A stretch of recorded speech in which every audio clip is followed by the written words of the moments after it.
대한치과교정학회와 미국 교정학회에서는 공통적으로 만 7세를 생애 첫 교정 검진 시기로 권장하고 있습니다. 소아 청소년 성장기 교정에서 더 중요하게 보는 것은 치아 배열이 아니라 입니다. 방학을 권해드리는 이유는 딱 하나입니다. 아이가 조금 더 편안하게 적응했으면 하는 마음 때문입니다. 안녕하세요. 치과교정과 전문의 교정티처 박기욱입니다. 우리 아이 교정 언제 시작하는 게 좋을까요? 지금 당장 해야 하는 건지 아니면 좀 더 기다려도 되는 건지. 자녀를 두신 부모님이라면 한 번쯤은 고민해 보셨을 겁니다. 치아가 삐뚤어 보이는 것 같기도 하고 그렇다고 당장 교정을 시작해야 할 만큼 심한 건지도 잘 모르겠고 괜히 너무 일찍 시작해서 아이를 고생시키는 건 아닐까 걱정되기도 하고요. 오늘은 아이 교정에서 놓치면 아쉬운 골든타임이 언제인지, 무엇을 기준으로 시기를 판단해야 하는지, 그리고 여름방학을 활용하면 좋은 이유까지 차근차근 설명드리겠습니다.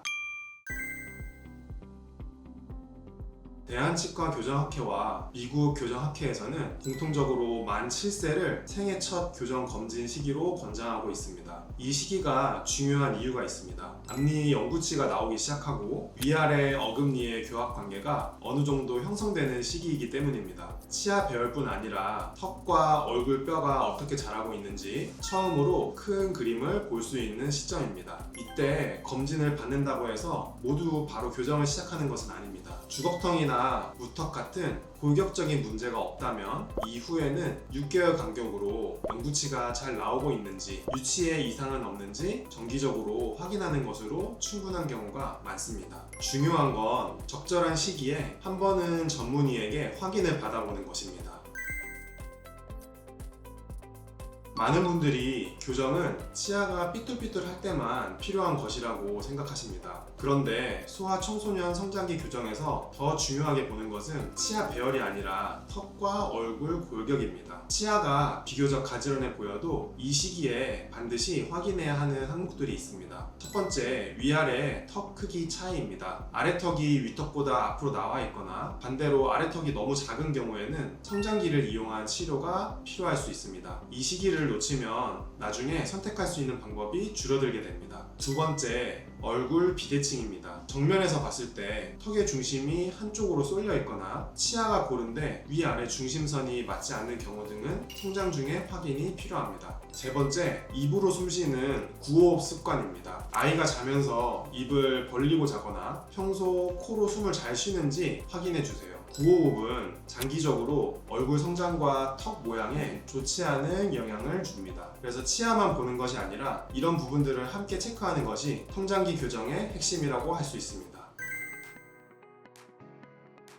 골격적인 문제가 있을 때 치료 시기는 어떻게 결정할까요? 부정교합의 종류에 따라 다르기 때문에 나눠서 설명드리겠습니다. 먼저 주걱턱 경향이 있는 경우입니다. 위턱보다 아래턱이 앞으로 나와 있거나 앞니가 거꾸로 물리는 아이라면 가능한 빨리 상담을 받으셔야 합니다. 이때는 위턱을 앞으로 당겨서 성장시켜주는 치료가 필요할 수 있는데요. 위턱의 성장은 아래턱보다 훨씬 이른 나이에 끝나기 때문에 이 시기를 놓치면 효과를 기대하기가 어렵습니다. 그래서 이 위턱을 끌어내주는 치료는 골든타임이 빨리 찾아오고 치료할 수 있는 기간도 좀 짧은 편입니다. 다음은 비대칭입니다. 아이가 입을 다물 때 아래턱이 왼쪽이나 오른쪽으로 미끄러지듯이 움직이거나 정면에서 봤을 때 아래턱이 한쪽으로 치우쳐 있는 경우가 있는데요. 이런 경우 상악궁, 즉 치아가 놓이는 상악뼈의 폭이 좁아가지고 어금니가 한쪽으로 비틀어지면 물리기 때문인 경우가 많습니다. 상악치아와 하악치아가 톱니바퀴처럼 튀어나온 것은 들어간 곳과 그리고 들어간 곳은 튀어나온 곳끼리 서로 물려야 되는데 이 상악궁의 폭이 좁게 되면은 이 튀어나온 교두 부분끼리, 튀어나온 치아 부분끼리 닿게 되고 그러면 아래턱이 좀 더 편한 한쪽 방향으로 미끄러지면서 물리게 되는 것이죠. 근데 문제는 이 상태를 그대로 두면은 이 성장하면서 턱뼈 자체가 미끄러지는 그 방향으로 비대칭으로 굳어질 수 있다는 점입니다. 교합 문제 때문에 생긴 습관성 비대칭이 시간이 지나면서 골격적인 비대칭으로 자리 잡게 되는 거죠. 따라서 악궁이 좁아서 생긴 비대칭이라면은 그 발견하는 즉시 치료를 시작해주는 것이 좋습니다. 성장이 많이 남아 있을수록 치료 반응도 좋고 결과도 훨씬 유리합니다. 반대로 무턱, 즉 아래턱이 작은 경우라면 조금 더 여유가 있습니다. 아래턱은 키가 활발히 크는 시기까지 함께 성장하기 때문에 너무 어린 나이에 서두르기보다는 최대 성장기에 맞춰서 시작하는 것이 효율적일 수 있습니다. 이 손 엑스레이로 성장판을 확인하는 것이 중요합니다. 성장판 상태를 보면 지금 아이가 성장 그래프에 어디쯤 와 있는지 파악할 수 있거든요.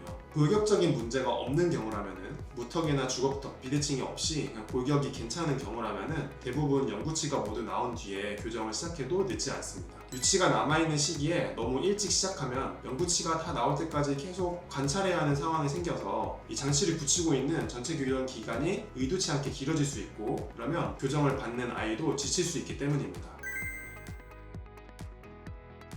이번 여름방학에 교정을 시작해야 할까요? 방학을 앞두고 아이 손을 잡고 오시는 부모님들이 늘어나는 시기이기도 합니다. 저는 무조건 지금 해야 한다고 권하지는 않습니다. 시작하는 시기도 중요하지만 훨씬 더 중요한 것은 아이가 지치지 않고 치료를 잘 따라오는 것입니다. 다만 방학을 권해드리는 이유는 딱 하나입니다. 아이가 조금 더 편안하게 적응했으면 하는 마음 때문입니다. 처음 교정 장치를 붙이면 입안 환경이 많이 낯설어집니다. 입안에 머리카락 하나만 들어가도 불편하잖아요. 그래서 이 이물감 때문에 신경 쓰이고 치아가 움직이면서 며칠 동안 뻐근한 느낌이 찾아오기도 합니다. 처음 며칠은 밥을 먹는 것도 말하는 것도 조금 조심스러워지는 적응 기간이 있습니다. 학기 중에 이런 불편함을 겪으면 급식 시간이 신경 쓰이거나 수업에 집중하기도 쉽지 않을 수 있습니다. 방학 동안 집에서 편안하게 쉬면서 적응 기간을 보내면 훨씬 수월합니다. 특히 양치질 습관을 들이기에도 좋은 시간이에요.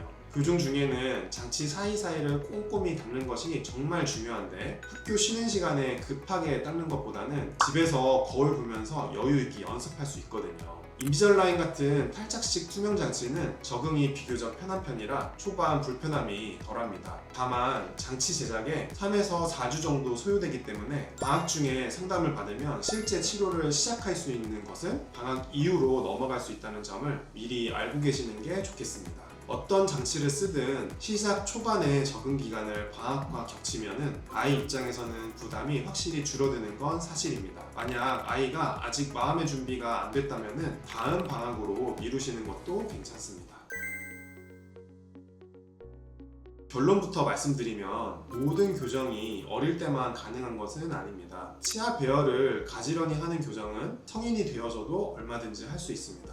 다만 성장기를 활용했을 때 훨씬 유리한 치료들이 분명히 존재합니다. 앞서 말씀드린 것처럼 턱 성장을 조절하는 치료는 시기를 놓치면 선택할 수 있는 방법이 크게 달라집니다. 특히 주걱턱 경향이 있는 경우에는 성장기에 위턱을 성장시키는 기회를 놓치게 되면 나중에는 위턱을 성장시켜줄 수 없기 때문에 수술적인 방법을 고려해야 하는 상황이 생길 수 있어요. 반대로 골격적인 문제가 없는데 너무 어린 나이에 서두를 필요도 없습니다. 아이의 성장을 지켜보면서 가장 적절한 타이밍에 개입하는 것이 핵심입니다. 그래서 상담 오시는 부모님들께 저는 이렇게 말씀드리기도 하는데요. 아이가 불편하지 않고 치료할 마음도 아직 없다면 지금 당장 시작하지 않아도 되고 정기적으로 검진하며 가장 좋은 때를 함께 기다려보자고 말씀드립니다.